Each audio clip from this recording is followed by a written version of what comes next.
What do you do when someone disrespects you?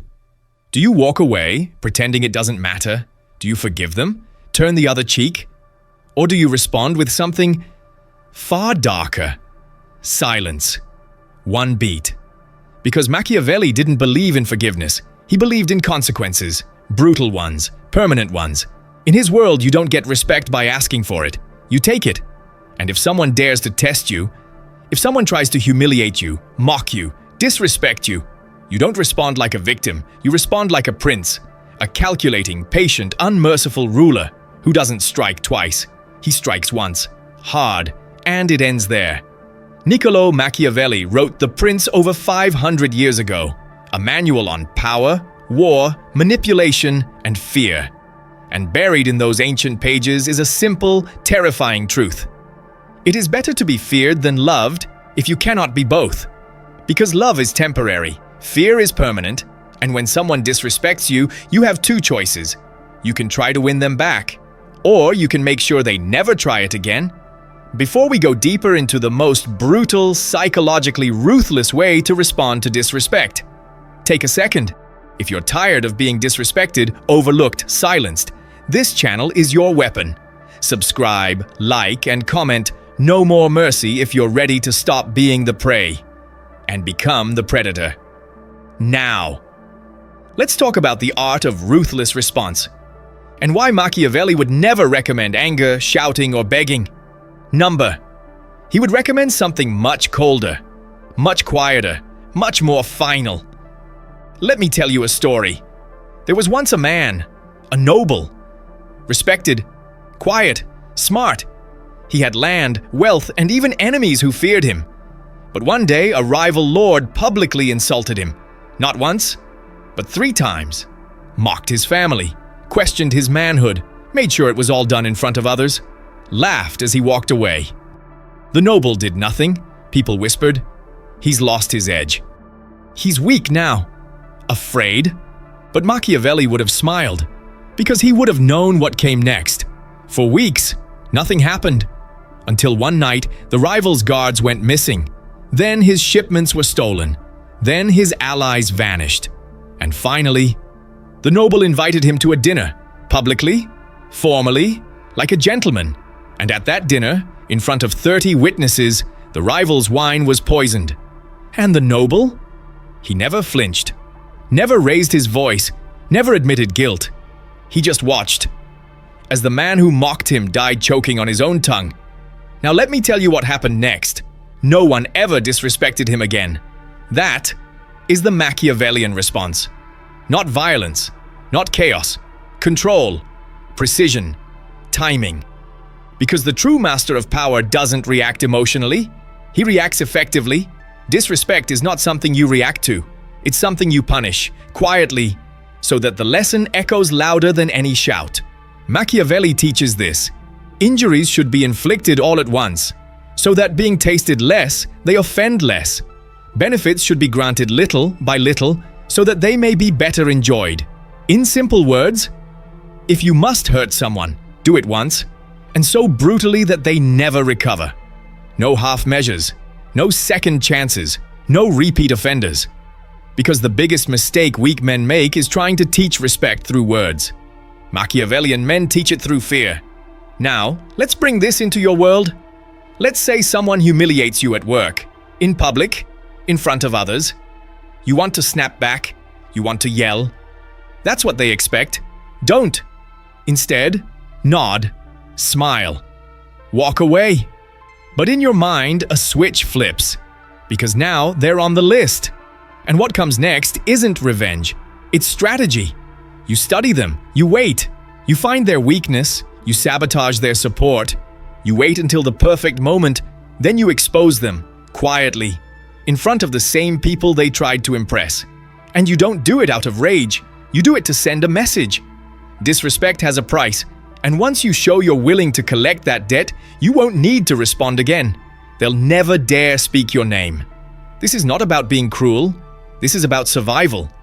Because we live in a world where weakness invites wolves, where kindness is mistaken for softness, and where power, true power, comes from discipline, not emotion. Machiavelli never believed in fair fights.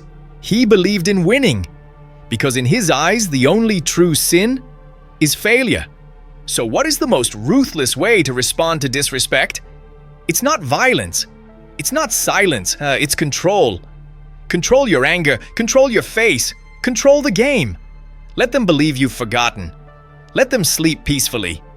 And when you strike, make sure it's only once, but so hard that no one ever considers disrespecting you again. You don't need to fight every battle. You just need to end the right one, because that's how you build a reputation. And once you have that, respect is no longer something you ask for. It's something you command, just by walking into the room. Machiavelli would say, "He who wishes to be obeyed must know how to command. So command your world. Command your mind. Command your enemies by making examples of them. And never forget this truth. A man who is feared can walk alone through a city with a dagger, and no one dares to stop him. But a man who's only loved, he'll be betrayed by the same hands that once applauded him." You don't need to be feared by all, just by the right ones. And that fear must be earned, not with rage, but with calculated strategic dominance. When someone disrespects you, let it burn into your mind, not to torment you, but to remind you, you are not here to be liked. You are here to be remembered. And the day you stop tolerating disrespect is the day people stop trying to give it to you. So the next time someone crosses the line, don't shout, don't threaten, don't act out, just smile and start planning. Because your silence is not weakness, it's a warning, one they won't see until it's too late. This is not about revenge. This is not about pride. This is about power. And power is never given. It is taken. By the cold, by the calm, by the calculated. Just like Machiavelli would have done. Imagine a cold room. A single lamp hangs from the ceiling, casting a pale circle of light. Around that light sits a person who has been publicly humiliated. Their cheeks burn. Their hands tremble. They want to react. They want immediate satisfaction. But the rule of the prince is not to be satisfied in the moment. The prince waits. In the waiting lies power. Waiting allows you to turn fury into design. Waiting allows you to map the battlefield and neutralize threats without exposing your own flank. Most people mistake fury for power. They shout, they rant, they beg for apologies. They make themselves small in public spectacles of emotion. True power is an architecture of silence. You build walls, lay traps, and remove a person's support until they stand alone. And when they are alone, their humiliation is not loud. It is deadly because it is irreversible. Machiavelli teaches us that men fear what they understand to be inevitable. If you make the cost of disrespect inevitable, you will no longer be disrespected. That inevitability must be surgical. It must be political. It must be so clearly tied to the offense that no one can claim you overreacted. You do not scream that you were wronged. You demonstrate with immutable consequence that disrespect is a ledger where debts are collected promptly and without mercy. Start by controlling perception. Perception is the currency of power. When you are disrespected, the first instinct is to respond to the insult itself. Machiavelli would call this a mistake. Respond to the perception that the insult creates. If someone disrespects you in public, what they have really done is rewrite your narrative for that moment. They have placed doubt in the minds of witnesses. Your job is to retake the narrative. But you do not do this by shouting, "No, I'm fine," or by getting into a petty quarrel. You retake it through optical, social, and institutional moves. Politely correct the record where necessary, but do it in ways that highlight the offender's insecurity. Use third parties. Let others confirm your competence and character. Reputation is reinforced by audiences. Choose them wisely. Make allies speak for you in public settings. When others defend you spontaneously, their voices are louder and more credible than your own. The prince surrounds himself with pillars that will echo his dignity back to the crowd. Next, neutralize their allies. People do not act alone. We are social animals. When someone shouts at you, they bring with them an entourage of believers, enablers, and bystanders who will either cheer them on or fall silent. Your most ruthless move is to decouple the offender from their network. This is not about slander. It is about revealing objective truth that undermines their support. Demonstrate competence where they failed. Offer assistance to mutual contacts, and through steady competence, make them see the offender as unreliable. If they are a colleague who humiliated you in a meeting, deliver results that make that person look irrelevant. If they are a friend who betrayed you, build new alliances.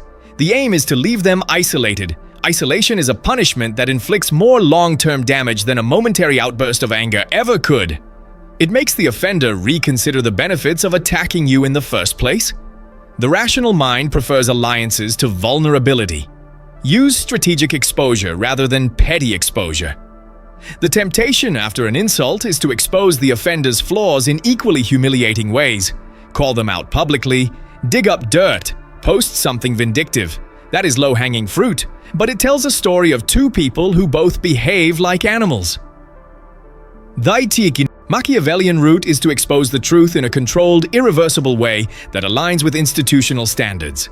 For example, if someone takes credit for your work, quietly present timeline evidence to decision-makers showing the truth, and request formal attribution in writing. If someone spreads lies about you, collect factual records, witness statements, and use official channels, HR, legal, moderators, so that the correction is not a mere rumor, but an administrative action. The beauty of this is twofold. The offender is punished, and your hands remain clean. You will be perceived as measured, professional, and therefore more powerful. The court of public opinion will see not a person who lashed out, but a person who enforced standards. Silence is an instrument many misunderstand. The prince does not use silence as cowardice. He uses it as a chisel. Silence gives you time. Silence erodes confidence in your enemy. When someone insults you, they are asking for a response because they hope to gain attention and prove your reaction will validate them. Deny them that currency. Smile, nod, and do nothing for now. That silence unsettles the offender more than immediate retaliation because it signals that you are not operating on their timeline. Later, at a time of your choosing, execute a consequence so piercing that witnesses can trace its logic back to the offense and conclude the offender brought this on themselves. A delayed, measured consequence is educational. Others will learn that disrespect has a cost that arrives not in fury, but in fate.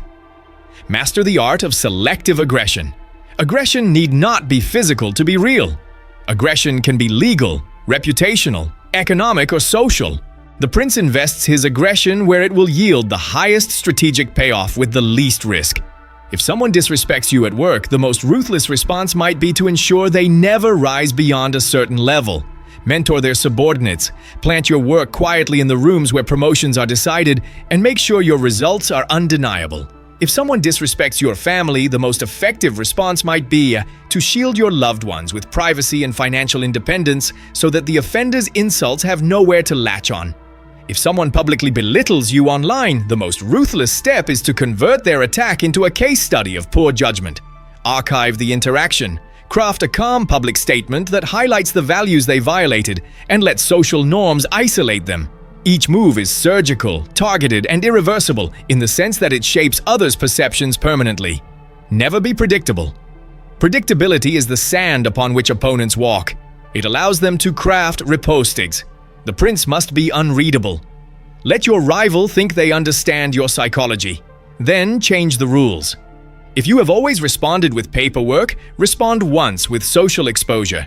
If you have always fought with silence, once speak and make the consequence institutional. Variability makes retaliation expensive for the offender. It forces them to overprepare or to hesitate. Hesitation is victory. It gives you time to fortify your position and strike when the moment is most advantageous. Understand the economy of fear. Fear, like currency, is powerful when scarce. Overflow it, and it loses value. So do not cultivate fear everywhere. Fear should be reserved for key people and moments, those whose continued disrespect threatens your position. The prince does not inspire panic in everyone. He inspires respect in the necessary few. Use fear sparingly and deliberately. A single decisive consequence, legal action, professional ruin, or strategic exposure, carries more long-term deterrence than a series of temper tantrums.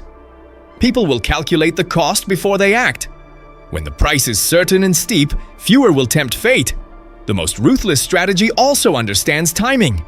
There are moments when a public response amplifies your power and moments when it destroys it. If the offender is weak and vulnerable, a public correction will crush them and send a message.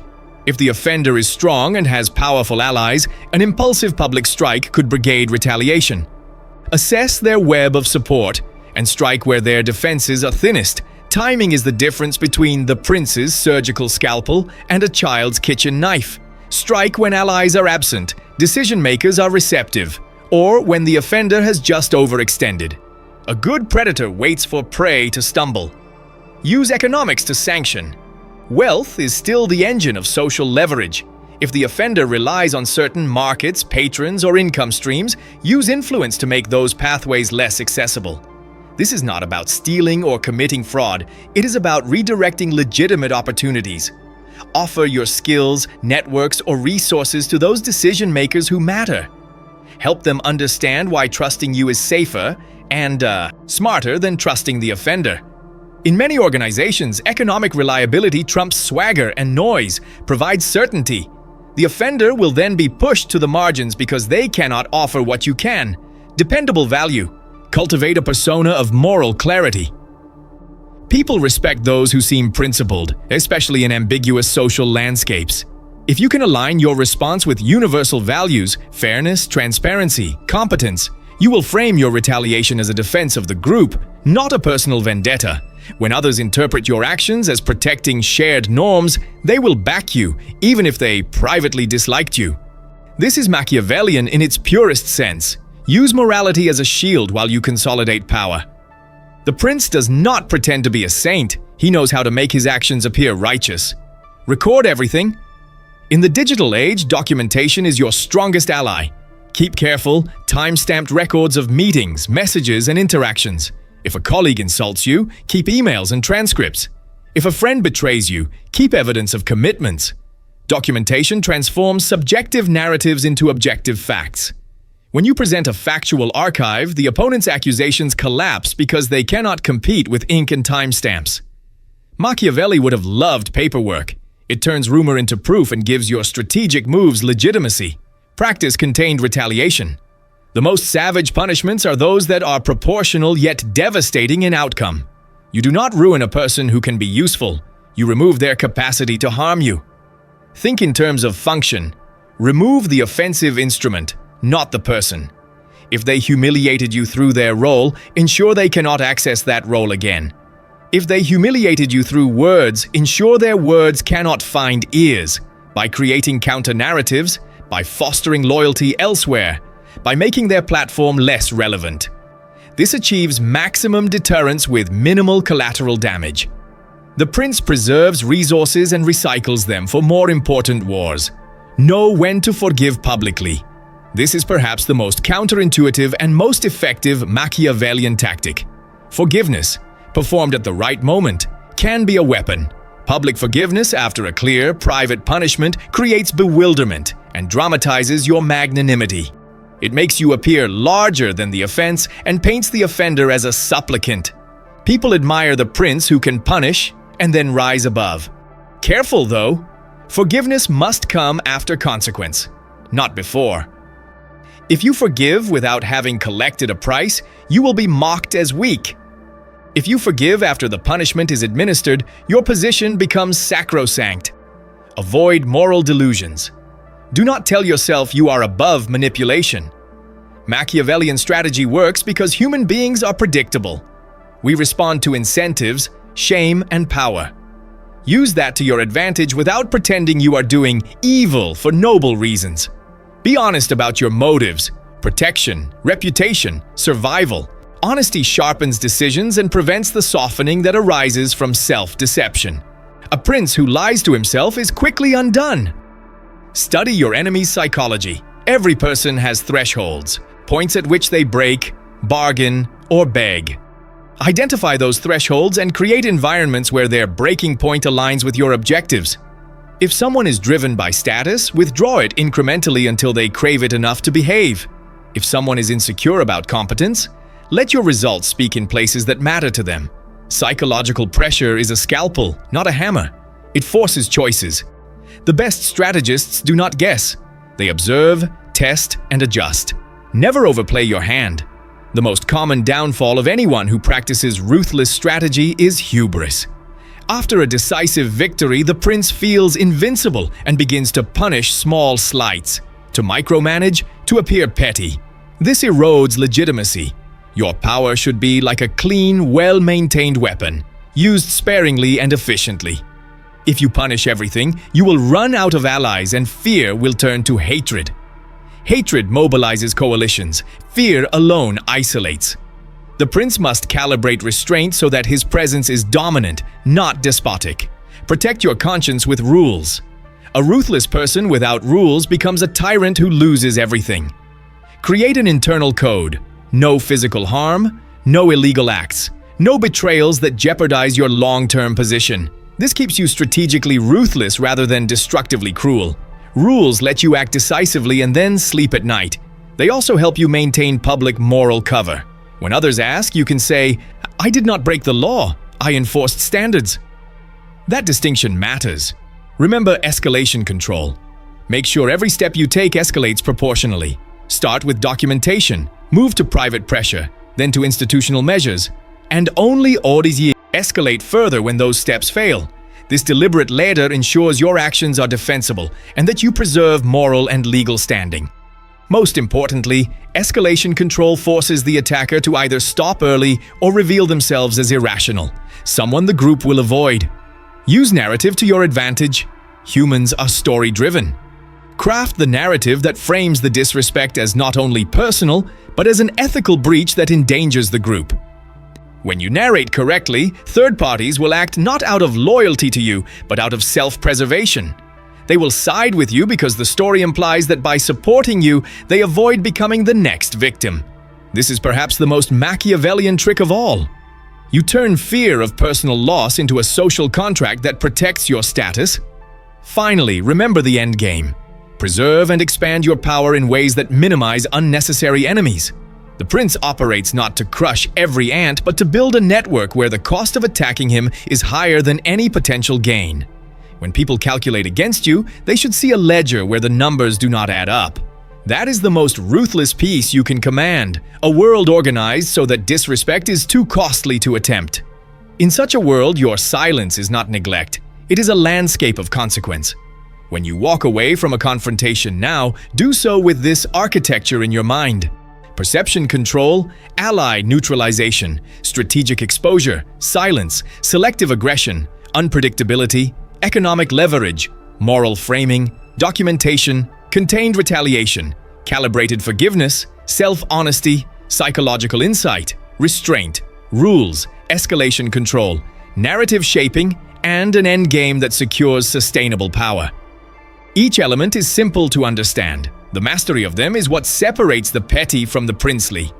And understand this, ruthlessness is a craft, not a temperament. It can be learned, practiced, and refined. It is not the vulgar kind, the kind that screams and throws chairs.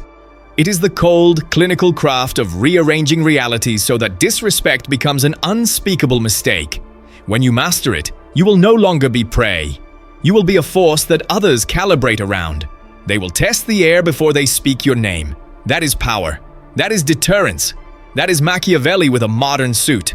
As you leave this room in your mind, carry with you a last warning. Never mistake this teaching for moral license to destroy lives. The prince preserved his state because his cruelty served a purpose: stability, order, and longevity of rule. Your contemporary application should aim for the same. Protect your dignity, secure your future, and build a life where disrespect is costly enough that it rarely occurs. Be ruthless in defense, generous in victory, and merciless only when mercy would invite catastrophe. The final image is a quiet table. A single candle burns. Across from you sits the person who once embarrassed you. They look smaller now because the room has shifted. The allies who cheered them are gone. Their platform is quieter. They test your gaze and find no fury, only an unblinking, patient resolve. That gaze punishes them more than any scream could. It tells them what they need to know. The world will not allow them to treat you like that again. The lesson is simple. Be the person who converts insult into architecture, fury into strategy, and humiliation into a ladder. The world is governed by those who act, not those who feel. Let your feelings be the fuel for your design, not the show that exposes your strategies. Be cold, be measured, and be decisive. When you do, disrespect becomes an expensive error that no one repeats. Remember the last line Machiavelli might whisper over a map strewn with treaties and threats. Power is the slow arithmetic of people's fears and hopes. Make the math work for you. If this made your blood burn, if it made you see the world a little colder, subscribe, like, comment. No more mercy. And remember, never forgive disrespect. Make them regret it.